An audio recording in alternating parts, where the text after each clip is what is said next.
आज हम law of torts के टॉपिक 1 के सारे केस लॉस के बारे में पढ़ते हैं। पहला केस लॉ है White versus John Warrick and company limited. इस केस में जो प्लेंटिफ था उसने एक कॉन्ट्रैक्ट करा था डिफेंडेंट के साथ, जिसमें डिफेंडेंट को प्लेंटिफ को न्यूज़पेपर डिलीवरी करने के लिए साइकिल देनी थी और उसके रिपेयर्स भी करने थे बिना सिवाय पंचर के। एक क्लॉज भी एडेड था कि डिफेंडेंट लायबल नहीं होगा पर्सनल इंजरी के लिए। एक बार एक साइकिल खराब हो गई और डिफेंडेंट्स ने एक स्पेयर साइकिल दे दी। वो साइकिल के सैडल में प्रॉब्लम थी और प्लेंटिफ को उससे चोट लग जाती है।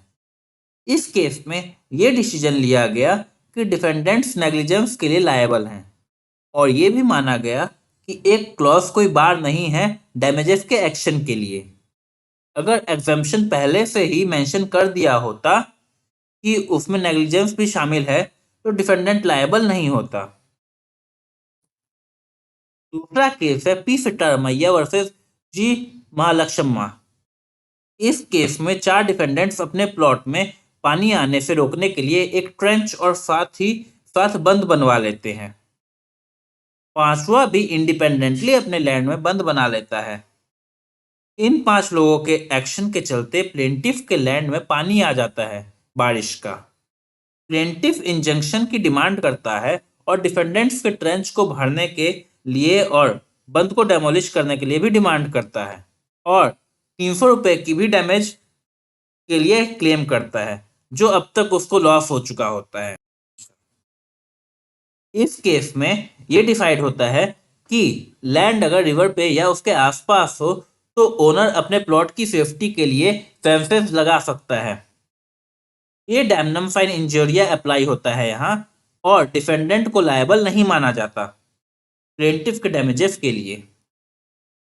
तीसरा केस लॉ है Rajkot municipal corporation versus Manjulaben Jayantilal Nakum and others.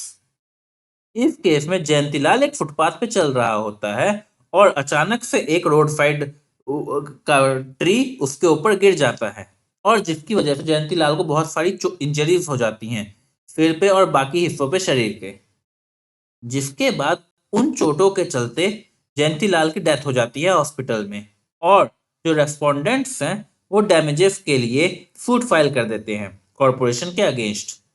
इस केस में ये डिसाइड हुआ कि कॉरपोरेशन लायबल नहीं है नेग्लिजेंस के लिए और इस नेग्लिजेंस का जो कॉज है वो बहुत रिमोट है और इस ट्री के फॉल का को कोई फोर्सी नहीं कर सकता था कि वो जयंतीलाल पे गिरेगा और उसकी डेथ हो जाएगी, इसलिए इसमें केयर की कमी नहीं मान सकते हैं। अगला केस लॉ है town area committee versus Prabhudayal.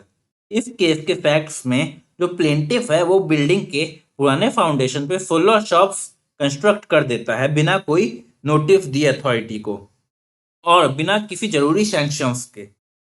Defendants demolish कर देते हैं वो कंस्ट्रक्शन। जो प्लेंटिफ है वो क्लेम करता है कि डिफेंडेंट का एक्ट इलीगल एंड मेलाफाइड है और कंपेंसेशन क्लेम करता है।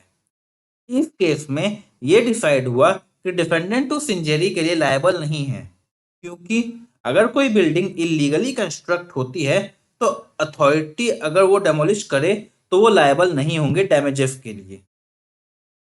अब आते हैं अगले case law Ashby versus white पे।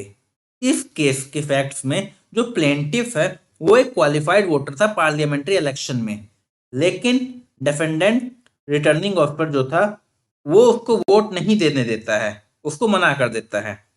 वैसे तो उससे कोई लॉस नहीं हुआ क्योंकि वो कैंडिडेट जिसको वो वोट करना चाह रहा था वो जीत गया, लेकिन इस केस में ये डिसाइड हुआ कि हालांकि इस एक्ट से कोई लॉस नहीं हुआ है लेकिन डिफेंडेंट लायबल होगा इस एक्ट के लिए।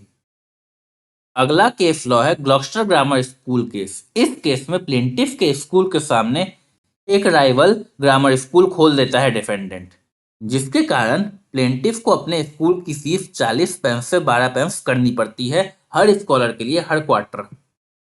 इस केस में यह डिसाइड हुआ कि प्लेंटिफ के पास कोई रिमेडी नहीं है लॉस की जो उसने सफर की है। इस केस में जस्टिस हैंगफोर्ड कहते हैं कि डैमेजेस विदाउट इंजरी है। जैसे मेरे पास मान लीजिए एक मिल है और मेरा नेबर दूसरा मिल बना देता है जिससे मेरे प्रॉफिट डिमिनिश हो जाते हैं। मैं इसके लिए कोई डैमेज क्लेम नहीं कर सकता, हालांकि मुझे डैमेज हुआ है प्रॉफिट का।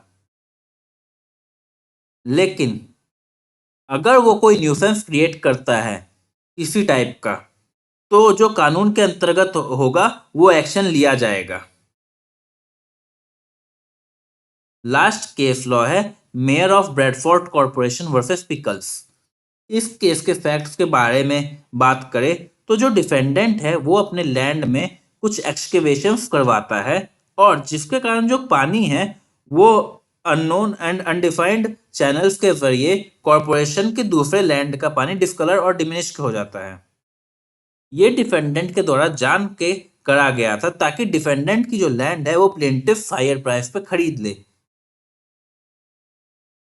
तो इस केस में ये डिसाइड हुआ कि ये डैमेज मैलिशियस वे में किया गया हो, लेकिन डिफेंडेंट अपने लैंड का लॉफुल यूज कर रहा था।